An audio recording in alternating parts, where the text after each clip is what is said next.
Thank you, Mr Speaker.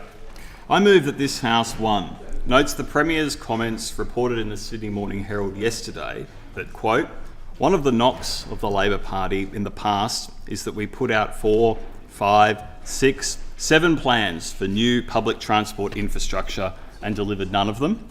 And 2, notes the government's solution is to have no plans at all for new major public transport infrastructure. And Speaker, at its core, this motion is about 2 things. Firstly, transport infrastructure, or lack thereof, under this Minns Labor government. And secondly, the propensity that I've observed of the Premier to always settle for the lesser charge. And that is what part 1 of this motion is about. The master of setting expectations, but not the master of delivery. So before I begin, I want to make a few brief predictions about this debate, Speaker. Firstly, the government, and I can hear them laughing, will spend a good portion of this time trying to stand up and talk about all the failures of the opposition, but they won't talk about their vision. They won't talk about looking to the future. It will all be a vision for the rear-view mirror. Secondly, they will spend a substantial amount of time talking about their so-called achievements in government. And what they will then probably try to do is, if we're lucky, they may even try and amend the motion. So my challenge for them, Speaker, is threefold. 1, I encourage them to look forward, don't look backwards. Spend this motion talking about what you're going to do. Secondly, we will see if they can explain or even identify a single project that they are delivering that is new. Not one that they have inherited from the past, not one that was already in the pipeline, one that they have planned, one that they've delivered, one that they've funded in their own right. That is the challenge. And the third, my simple challenge would be to vote for the motion. It's very simple, it's written right here. It simply notes the Premier's comments. He's your boss, it should mean nothing to come and stand by him and to acknowledge that there isn't a plan for the future. If you can do those 3 things, I'll be floored. I suspect that we won't, but I lay out the challenge for you. But to the substance, I'm going to allow my colleagues to speak to the list of projects that have been delivered by the previous government and the failure of delivery under them. I'm not going to go there, I don't think I need to, but what I'm going to do is address the dire consequences of their current plan, because not planning is planning to fail, and that is what this government is currently doing when it comes to public transport. Because every day in this House we talk about how we can address the housing affordability crisis that's affecting our citizens, and every day that those discussions are not accompanied by real funded plans around public transport, they are letting people down. It means an unsustainable growth in local communities that they represent. It means a lack of livability in our local communities, a loss of jobs. In my own electorate of Macquarie Park, we are seeing major corporate headquarters closing and leaving because this government is failing to create the connectivity and future-proofed plans to move people to and from work and home of an afternoon. And you end up with a misallocation of housing, where only those that can afford to live in certain places do so. That is what your plan will do if you continue to fail to deliver on public transport.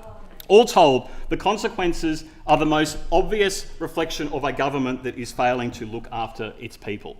Now, all of this would be excusable if they were in fact delivering on the basics of their current public transport network, but they're not. I've done some research.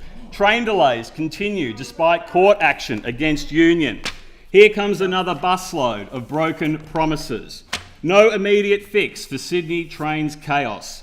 A slavery warning adds to Premier Chris Minns' Chinese buses' embarrassment.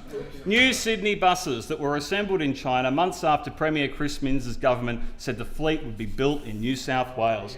Future metro rail extension in Sydney kicked further down the track. New South Wales Premier Chris Minns rejects rail union's offer of free fares to suspend Sydney train industrial action. Minns knows fixing Sydney trains is do or die. Labor's failing. Sydney Trains delays. Minns warns commuters to brace for long waits as City battles second evening of disruptions. But it's my personal favourite. It's just published today, actually, in the Daily Telegraph. Minns government's $380,000 Sydney Trains review running late. And what was the review into? Why the trains were running late. The irony. Oh, the irony. If ever there was an example of a government that is failing on the very, very basics, it's that plethora of articles I've just shared. But I said earlier in the motion that I wanted to talk about the Premier's propensity for settling for the lesser charge. It's a really interesting little habit that I've observed, and you can hear it. You can hear it in his rhetoric in the Parliament and in the media. He'll say things like, he was talking about a Commonwealth report recently, and he'll say things like, and I quote, in all candour, I haven't read the report. It's a Commonwealth report. When he was talking about the nurses and midwives, he was trying to break it down, manage the expectations. He'd say things like, look, quote, we acknowledge that there are very angry nurses outside Parliament House with whom we're trying to reach an agreement. And then he goes on to say, look, I know that it's real, I'm not pretending otherwise.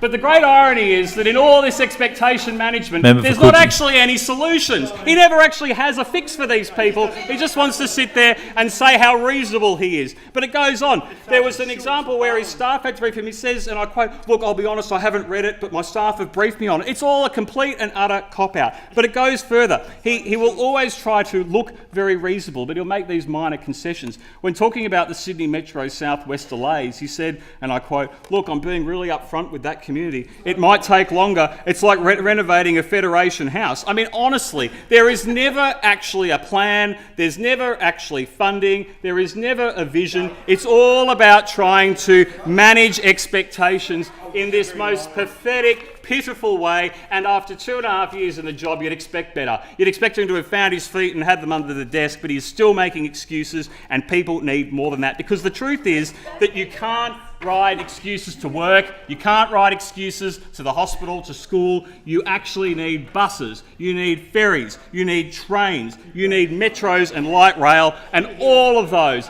are being ignored. All of those are failing because this government's lack of vision, lack of plan, lack of any reasonable funding to think for the future. That is what this motion is about, and it is important for those opposite to come to terms with it, to own up, be honest, and say that they're going to agree with the motion, because the motion, as I said, is all about what your boss has said. You should be able to support him. It should be very, very easy. Don't settle for the lesser charge like the boss. Stand up, own it, and go back to your electorate so that you can say that you've actually contributed to something. Otherwise, you're just as bad as him, and everybody knows we need better.